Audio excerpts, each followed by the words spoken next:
C'est dans un échange de courrier avec la mairie de Cayenne que l'hôpital reconnaît son erreur. Le document de déclaration de naissance s'est malencontreusement glissé dans un autre dossier. La responsable de l'état civil de la ville capitale confirme.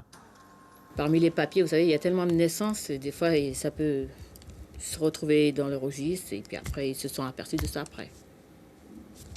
Ce sont des choses qui arrivent quand on a pas mal de naissances. La petite Naïla est donc, depuis le jour de sa naissance, le 8 mars dernier, sans existence légale. Un véritable casse-tête pour sa mère, qui se bat désormais pour régulariser la situation juridique de sa fille.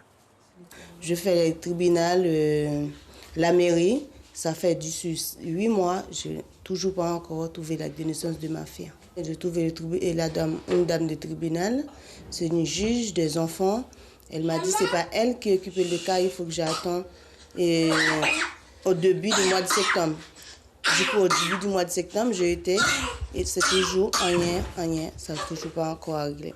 La demande de déclaration de naissance tardive déposée auprès du tribunal de grande instance n'a donc toujours pas été traitée. Et 7 mois sont déjà passés. Connaissant la procédure, nous insistons, on dit aux parents qu'il faut absolument qu'ils fassent le pied de grue au tribunal de grande instance pour que ça aille beaucoup plus vite. Puisqu'il faut savoir que quand cet enfant, il n'y a pas de naissance enregistrée, dressée, c'est-à-dire qu'il n'y a pas de couverture sociale, donc tout est aux frais des parents. Donc après, quand on insiste à voir le tribunal, on se rend au tribunal de grande instance, c'est sûr qu'en voyant le juge des affaires familiales, c'est sûr qu'on peut avoir une oreille, c'est sûr, on peut être entendu et que les choses se font. Il faut vraiment insister. Nous avons contacté le procureur. Selon lui, ce délai très long s'explique par la fermeture pendant plusieurs mois du TGI avec tous les dossiers à l'intérieur. C'était à cause du problème de l'amiante. Mais avec le récent déménagement, le tribunal a retrouvé un fonctionnement normal.